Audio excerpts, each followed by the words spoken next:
Hello viewers, আসসালামু আলাইকুম।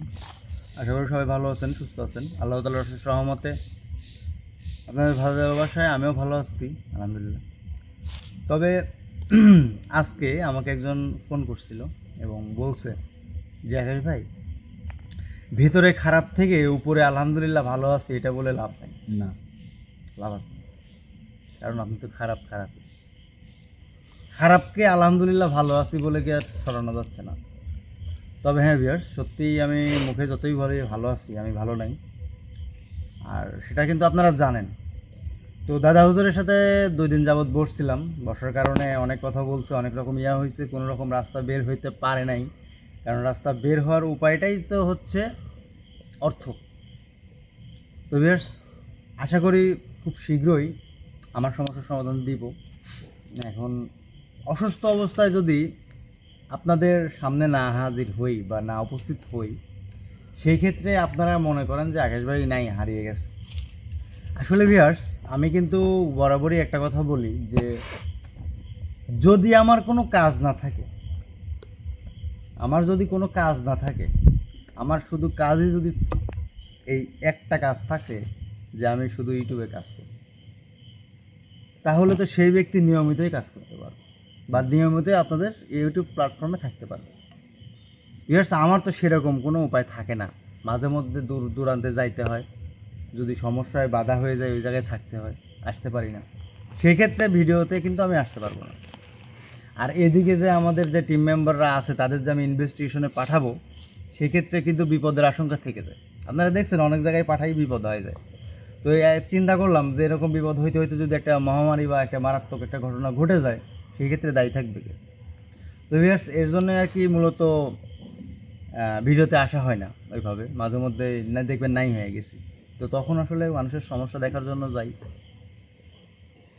তো আরেকটা কথা হচ্ছে ভিউয়ার্স, যে কমিউনিটি পোস্টে জানানো হয় না কিছুর জন্য। আসলে কমিউনিটি পোস্টে জানাবো যে এখন একটা মানুষের ধরেন বিপদে গেছি, তাকে বিপদ থেকে উদ্ধার করব না কমিউনিটি পোস্টে দিব।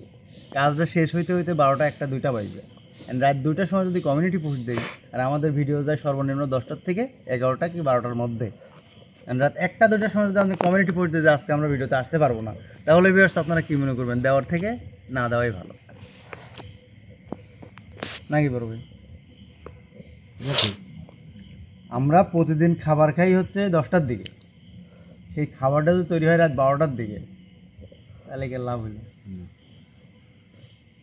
তো ভিউয়ার্স, যাই হোক, সমস্যা নাই। তারপরেও আজকে আমি বসছি শুধুমাত্র একটা অশান্তি, অশান্তির সংসার। একটা সংসার যে কী জিনিস একমাত্র পুরুষ মানুষ জানে, যে সংসার কীভাবে করতে হয়। হ্যাঁ, এটা ঠিক যে আপু আপনারা আবার মনে করবেন যে আপনাদের দোষ দিচ্ছি, তা না। তো আপনারাও সহযোগিতা করেন। আসলে একটা স্ত্রী কিন্তু বা একটা বউ কিন্তু সহযোদ্ধা, সহধর্মিণী বলা হয়। সহধর্মিণী বলা হয়। তো একটা পুরুষের সাথে যদি এই সহযোদ্ধার সাথে একসাথে কাজ না করে, তাহলে কিন্তু একটা পূর্ণাঙ্গ সংসার তৈরি হয় না। না, তো একটা সতী বউ বা একটা সতী স্ত্রী বা একটা সংসার করার মতো একটা বউ, সব মেয়ে কি সংসার করতে পারে? না, করতে পারে না। যাদের উলম্বরী মন, উড়ু উড়ু মন, এইটা না এটা করবো, এটা না এটা করবো, আর বিশেষ করে যদি কোনো মেয়ের চাকরির ধারা থাকে, তাহলে তো সেই সংসার গেল। সংসার আছে তার, ওর নিঃস্বাধীনে চলবে। চাকরি আর সংসারে গা দিতে হবে না তো। চাকরি না হয় করলো, সংসার ওই চাকরি করে আসলো, যতটুকু সময় পেলো বাড়িতে আসলো, বাড়িতে কাজের মানুষ রেখে দিছে, লাভটা কি? শান্তি আছে? অশান্তি।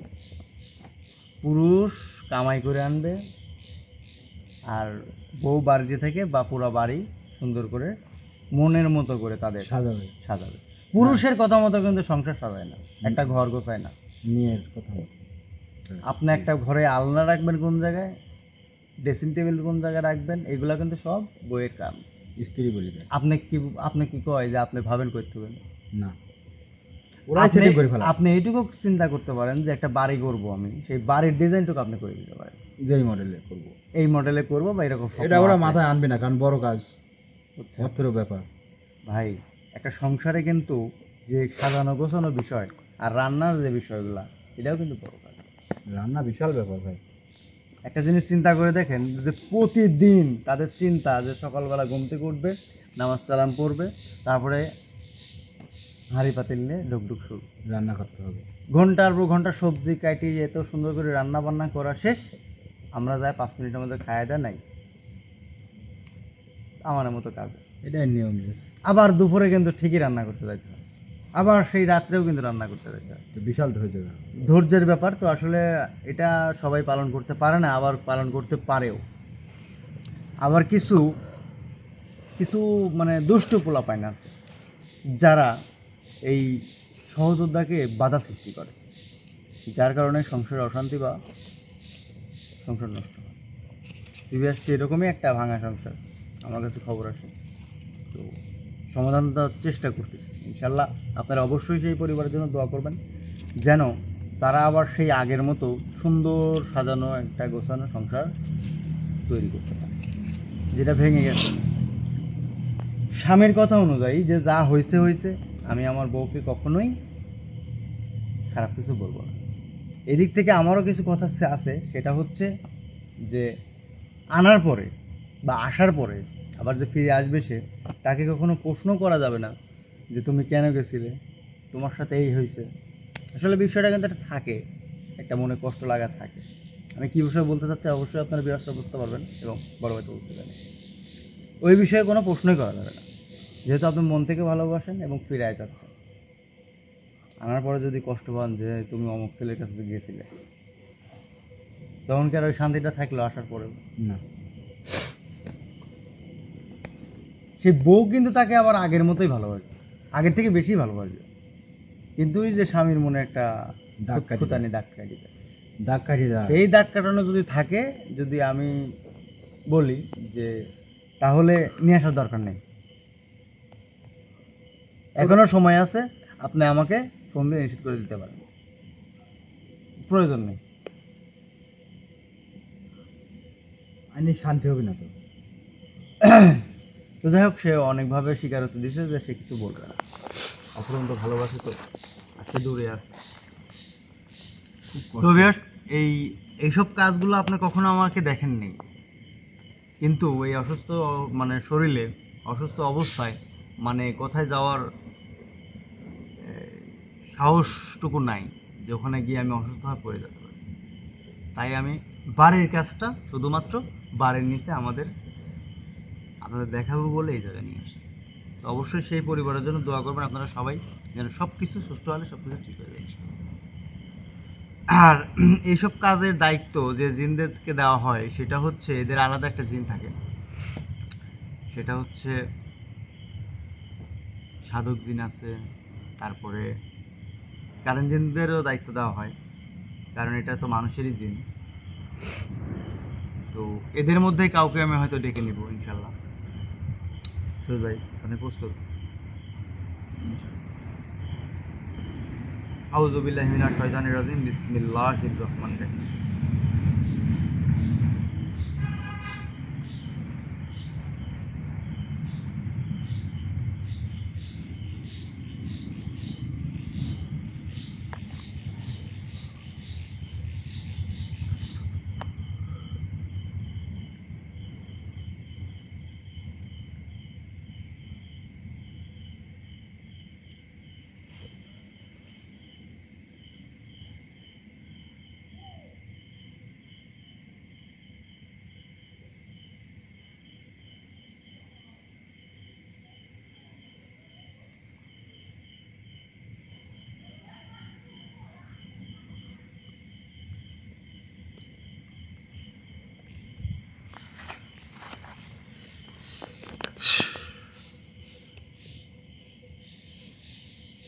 আসসালামু আলাইকুম। ওয়ালাইকুম আসসালাম। আসসালামু আলাইকুম। ওয়ালাইকুম আসসালাম। আমি একটা পরিবারের নাম এবং ঠিকানা আমি আপনাদেরকে দিচ্ছি। তো যেহেতু আপনারা দুজন আছেন, সুন্দরভাবে আপনারা সেখানে যাবেন এবং দেখবেন যে সেই সংসারে কিসের থেকে অশান্তিটা সৃষ্টি হয়েছে এবং কেন হয়েছে। আপনি এইগুলো একটু দেখে আসবেন। এর মধ্যে আমার কাজ যা আছে আমি এগুলো করতে পারি। ঠিক আছে, এটা কোনো ব্যাপার না।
শুনবে ভাই আগে আসি।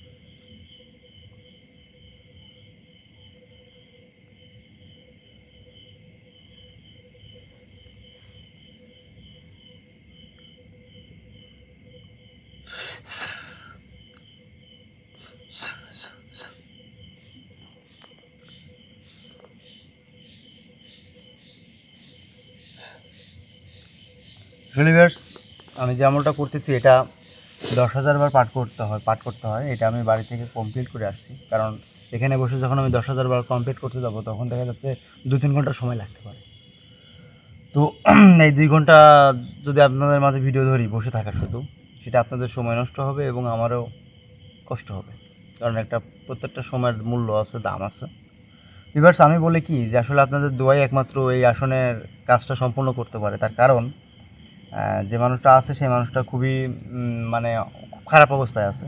কারণ আপনারা জানেন যে বর্তমানে প্রবাসীদের অবস্থা কেমন, ঠিকমতো বেতন পাচ্ছে না, সব কিছু মিলায় খুব কষ্টে আছে। তো আসলে এই কাজটা করতে সেগুলো একটু দাঁড়াও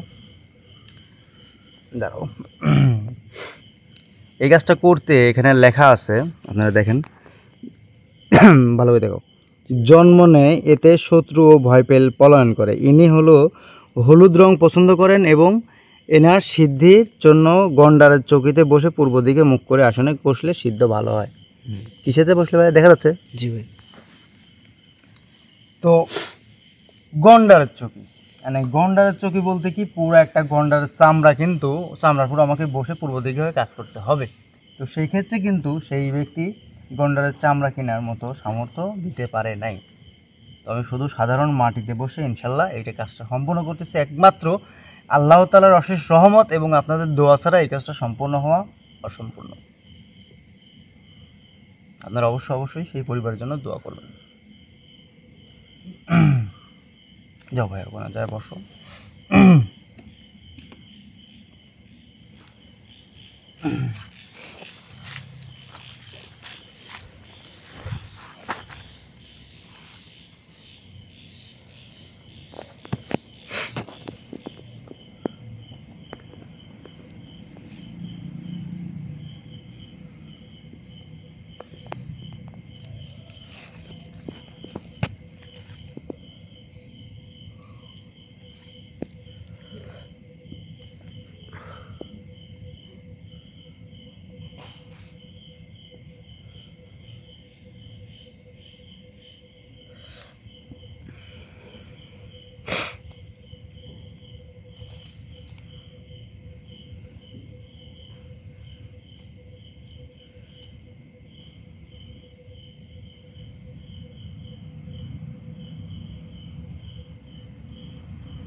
খবর পাইছেন?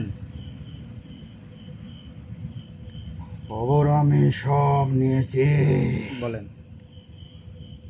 ওখানে একটা ঘটনা ঘটেছে, বিশাল ঘটনা। বলেন। কারণ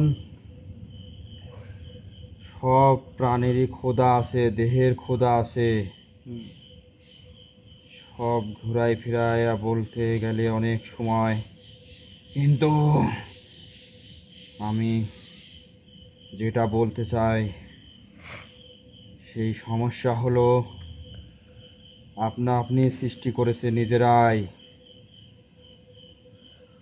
সেটা হলো এক কথা হচ্ছে দৈহিক খিদার জন্য। তার স্বামীকে অর্থ আয়ের জন্য কাজে পাঠায়। তাহলে স্বামী যদি চলে যায় তাহলে বউ অর্থাৎ স্ত্রী একা হয়ে যায়। এভাবে তার স্বামী অর্থ আয়ও করে, সেটা তো বুঝলাম, কিন্তু অর্থের বিষয়টা কোনো হচ্ছে অভাব হয় না, কিন্তু সেই স্বামীকে তো সেই স্ত্রী প্রলোভন দেখিয়ে দূরে পাঠায় কাজের জন্য, অর্থায়নের দূরে জন্য। পাঠায় অর্থ কারণ লোভে, অভাব-অনটনের সংসার। সুখে চলার জন্য। কিন্তু পরবর্তীতে সেই স্ত্রী কেন খারাপ হয়ে গেল, কেন আরেকজনের সাথে চলে গেল? কিন্তু প্রত্যেকটা শরীরের একটা ক্ষুধা আছে, যৌবনের ক্ষুধা তার জাগে এবং সেই মুহূর্তে তার স্বামী কাছে থাকে না। সব মিলায় ভিউয়ার্স, আমি বললাম যে সমাজে কিছু দুষ্ট পোলাপাইন আছে যারা এই এইভাবে সুযোগ কাজে নিছে।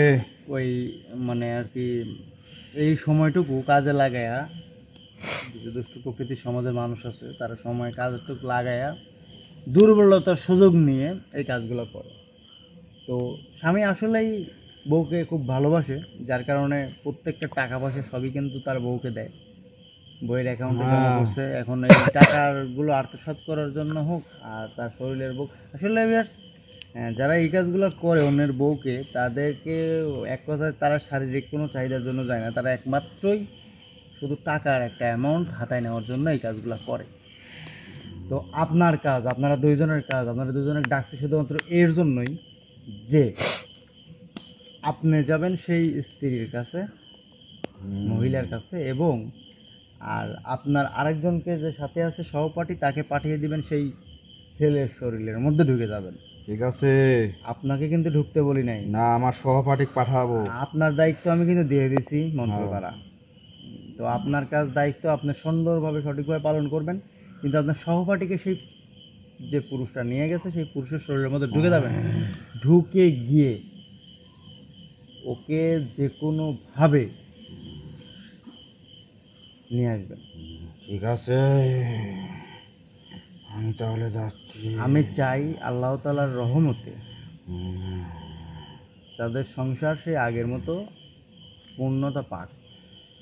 ঠিক আছে, তাই হবে। আমি খোঁজ নিয়ে আসি। আপনি যান, আপনার কাজ দায়িত্ব পালন করেন এবং পরবর্তীতে আমাকে জানাবেন।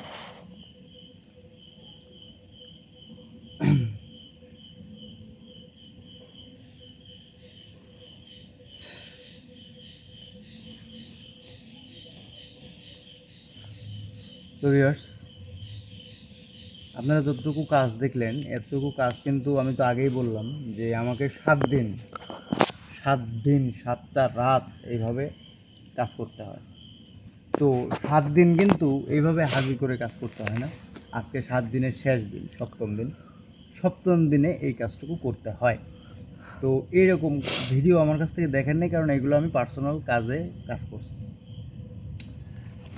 তো এই যে 7টা দিন 7টা জেগে জেগে যে আমি 10,000 বার করে আমল করলাম এবং বিশ্লেষণ তো সবই দেখলেন। এই সম্পূর্ণ কাজের জন্য বা এই কাজে যে কতটুকু রিস্ক, কতটুকু কষ্ট, একমাত্র উপর আল্লাহ জানে, যে সাধক করে সেই জানে। ভিউয়ার্স, আমি আজকের মতো বিদায় নিতে চাচ্ছি, কারণ শরীরটা ভালো না, শরীরটা খুবই খারাপ। আমার জন্য দোয়া করবেন যেন তাড়াতাড়ি সুস্থ হয়ে এবং সুস্থ হওয়ার রাস্তা বা উপায় খুঁজে পাই। কারণ দাদা হুজুর, মাদার তিন, দম মাদার এবং আমার দরবেশ হুজুরকে ডাক দিয়েছিলাম, মানে যাদের সাথে এ পর্যন্ত পরিচয় হয়েছে এবং যারা খারাপ না আমার সঙ্গে থাকছে, তাদের সবাইকে ডাকা হয়েছে, তাদের সাথে কথা বলেছে। এবং আমার যিনি উস্তাদ আছেন আপনারা কিন্তু জানেন যে আমার উস্তাদ একটা না কয়েকটা, বেশ কয়েকটা, তাদের সবাইকে জানানো হয়েছে এবং সবাই একই কথা বলছে যে এর রাস্তা অন্যভাবে পাচ্ছি না, একটাভাবে রাস্তা আছে, কিন্তু সেই রাস্তায় গেলে এই যে যেরকম আমি বললাম যে একটা গন্ডারের চৌকিতে বসেই কাজটা করতে হবে। একটা গন্ডারের যদি চৌকি বানাতে যাই বড় ভাই, একটা গন্ডারের চামড়া কতটুকু দাম হইতে পারে, মানে বিশেষ করে আমার বসার জন্য তো একটা জায়গা হইতে হবে, তো ওইটা যদি কিনতে যাই প্রচুর টাকার ব্যাপার। তো আমার যে কাজের জন্য বলছে যে আমার আকিকা দেওয়া নাই, মানে আকিকা বলতে কি যে আমার হচ্ছে এই জানের সাদকা দেওয়া নেই, জানের বদলে জান, এটা কিন্তু মুসলমানের একটা ইসলামের ইয়া, তো ওইটা করতে হবে আসলে। বিকজ ওইটা করতে গেলে যে অর্থের দরকার আছে এই অর্থটা আমার কাছে এই মুহূর্তে নাই, জোগাড় করার চেষ্টা করতেছি। ইনশাল্লাহ আপনারা দোয়া করবেন যেন খুব তাড়াতাড়ি জোগাড় হয়ে যায় এবং এই সমাধানের রাস্তা বের করতে পারি। তো সবাই ভালো থাকবেন, সুস্থ থাকবেন। আসসালামু আলাইকুম।